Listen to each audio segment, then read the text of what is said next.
Բարև ձեզ, այսօր նայում էի երկրի վարչապետի և ՀԵՑ-ի կառավարչի վիդեոն, որտեղ նրանք խոսում էին ինչ խնդիրներ կա ՀԵՑ-ում և ցանկություն առաջացավ ներկայացնել այլընտրանքային տեսակետը, իրականությունը, որպեսզի դուք բոլորդ հասկանաք, թե ինչից էին խոսում, ինչն էր ճիշտ, ինչը սխալ։ Իմ հետ կլինի պարոն Սողոմոնյանը, ՀԵՑ տնօրենների խորհրդի ղեկավարի խորհրդական,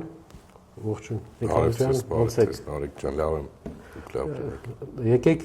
անցնենք գործի։ Հիմա մենք ձեզ կներկայացնենք, թե ինչ է խոսել Նիկոլ Փաշինյանն ու Ռոմանոս Պետրոսյանը և նաև կներկայացնենք, թե որն է իրականությունը։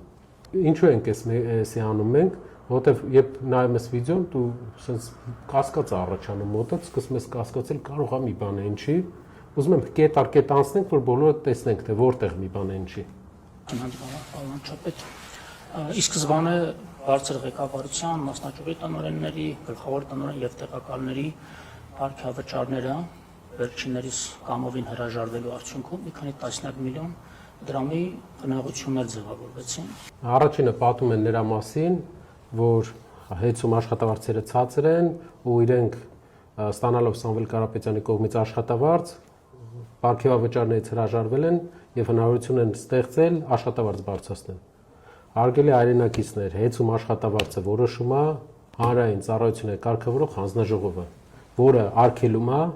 ավելի բարձր աշխատավարձ վճարել։ Նույն ՎԵՑ-ում նույն աշխատավարձն է, եթե դուք այդպիսի լավ տրամադրվածություն ունեք մարդկանց հանդեպ, որ ուզում եք աշխատավարձ բարձրացրեք, ՎԵՑ-ում ինչու աշխատավարձը նույն չափ, ինչքան ՀԵՑ-ում, որտեվ նույն հանրային ծառայությունների կարգավորող հանձնաժողովն է որոշում։